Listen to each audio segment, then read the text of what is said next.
What's up, guys? So today I've decided to do a little bit of talking about my herniated disc back 18 months ago and what caused it, and basically show you all some of the images and like tell you all about it and like what my mistakes were like when I got it or when I herniated my disc and stuff. So back in July of 2016, it was either really late June or early July. I was doing an upper workout and I was trying to do a burnout of assisted pull-ups because I couldn't really do like more than one or two pull-ups at that point. So I was doing like 4 sets of 30 on pull-ups, and I was doing just whatever I could to make the rep count, like as in get my chin up. So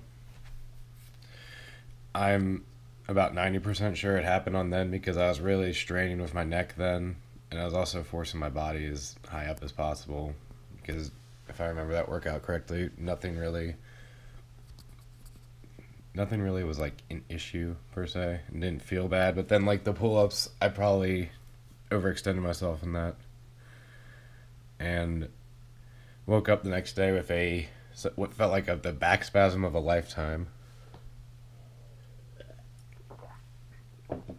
And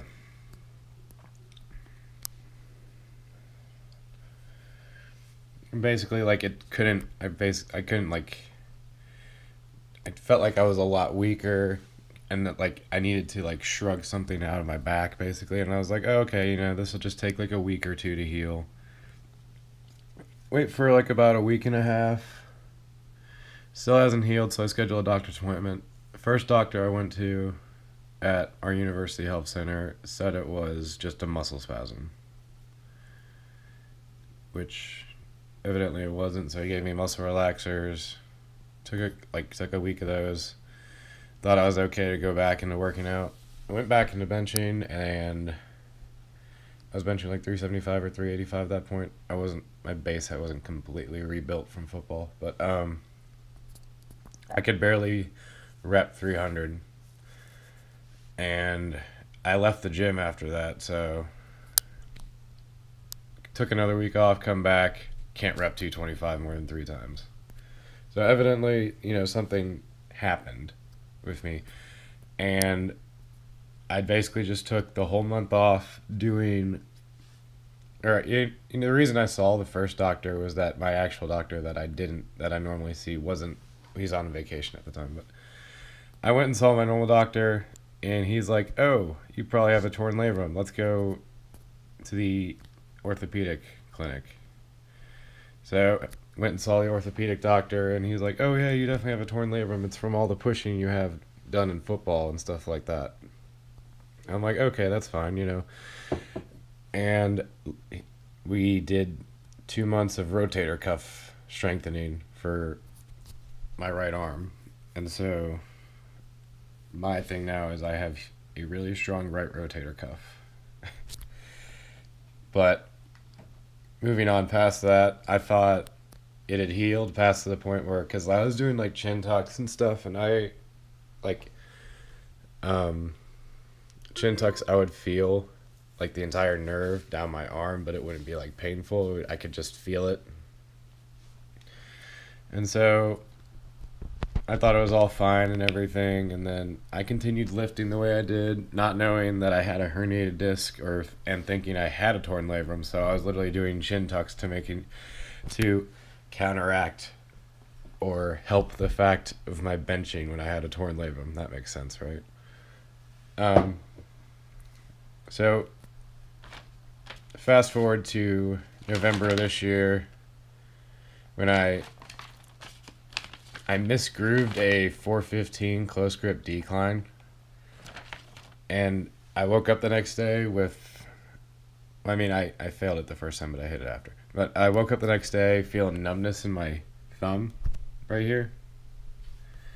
And so I was just like, well, this isn't normal and stuff. And then my back shoulder was also hurting a good bit. So I thought like I was going to, like, I had a actual issue and stuff. So I went and saw the doctor again, and what he saw was that he said, let's get some x-rays, and what he saw is that my C5, C6, which is right here. Wait, 1, 2, 3, 4, 5. Okay, I'll just show you on the screen right here. So 1, 2, 3, 4, 5, 6.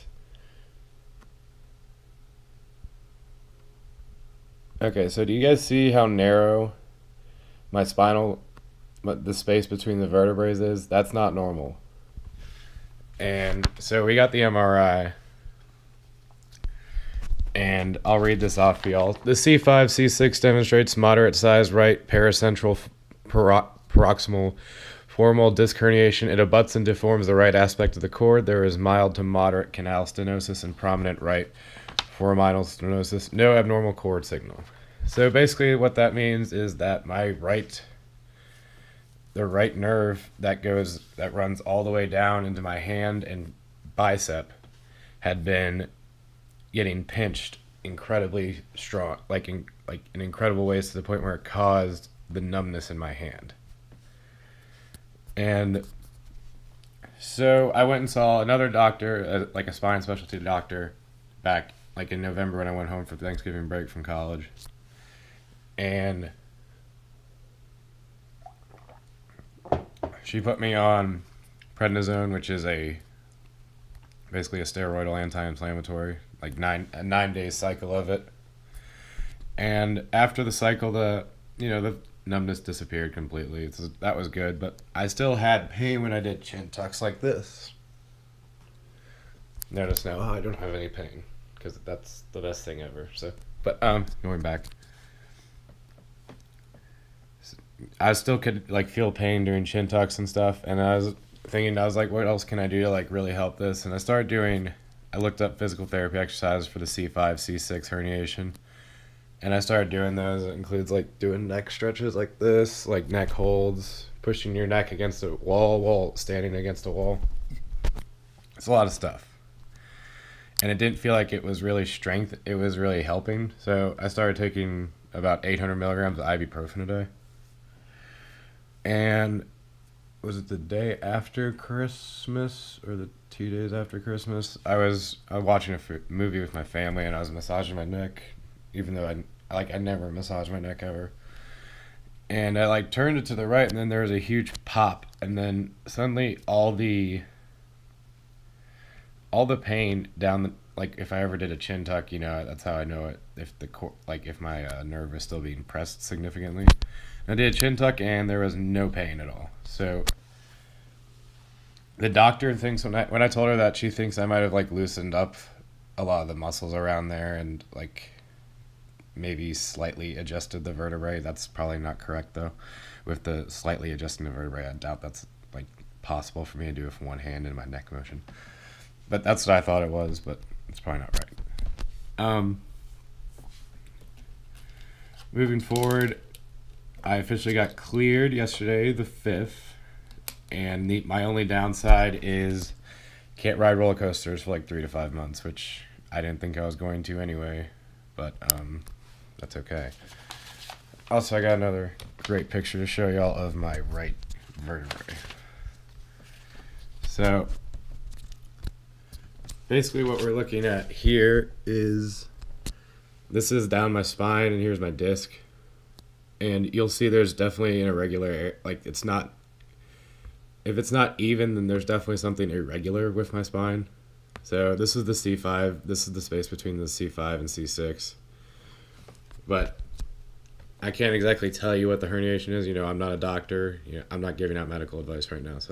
But basically what this serves as is a point to, don't overextend yourself if you're not prepared for it.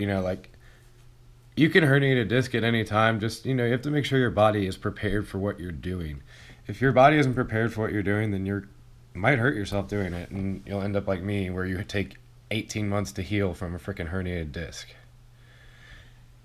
And stressing this again, I'm not a doctor. I don't give medical advice, but I'm not licensed to give medical advice either.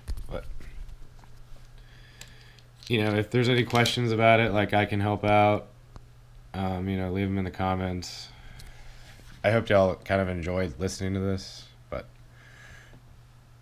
mainly that's it. Just watch over yourself. Like, make sure you're doing stuff that, you can do. Like, it was stupid for me to do, like 4 sets of 30 on burnout assisted pull-ups. I probably should have been doing some negatives and stuff, and I stressed my neck out too much, which caused the herniation. But, just be careful with yourself and make sure the lifts that you're doing, you know how to control your body, and like what's going through your body.